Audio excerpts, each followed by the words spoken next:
What is the price of these years? बेटा इसको English नहीं आती होगी, हिंदी में पूछो इससे, पढ़े लिखे नहीं होते हैं ये लोग।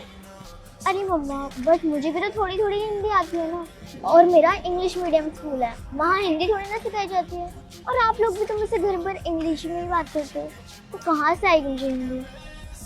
हाँ बेटा बिल्कुल ठीक कह रहे हो आप, पर इन जैसे लोगों के सामने इंग्लिश नहीं बोलना चाहिए हमें, क्योंकि अगर इंग्लिश बोलेंगे ना तो इन लोगों को लगता है कि हम लोग यहाँ के नहीं हैं और हम लोगों से बहुत ज़्यादा प्राइस बोलते हैं। तो कभी भी इन जैसे लोगों के दुकान से सामान लो कुछ भी तो हिंदी में बोला करो, ताकि ये लोग हमसे ज़्यादा पैसे ना मांगे।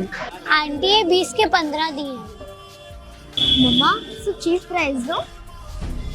बेटा what are you saying, we can't say that. देखो अगर आप इन जैसे लोगों के सामने ये बोलोगी ना कि बहुत चीप प्राइस में दे रहे हो या बहुत कम प्राइस में दे रहे हो, तो ये लोग सर पे चढ़ जाते हैं। हमें ऐसे नहीं बोलना चाहिए, और वैसे भी इन लोगों को बहुत प्रॉफिट होता है। अभी देखना मैं कैसे बात करती हूँ और कैसे कम करवाती हूँ इससे पैसे।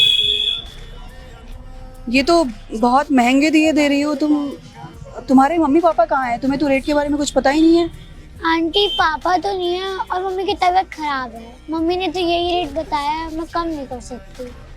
पर मैं तो 100 दिए लूंगी और 10 रुपए के 15 के हिसाब से दोगी तो बताओ। नहीं नहीं आंटी, मम्मी डांटेंगी। मम्मी एक एक दिए गिन के गई हैं और मैं तो ऑलरेडी इतने सस्ते प्राइस में दे रही हूँ। कुछ नोटिस किया तूने? क्या मम्मा? अभी तक तू इंग्लिश में बात कर रही थी तो वो भी इंग्लिश में जवाब दे रही थी।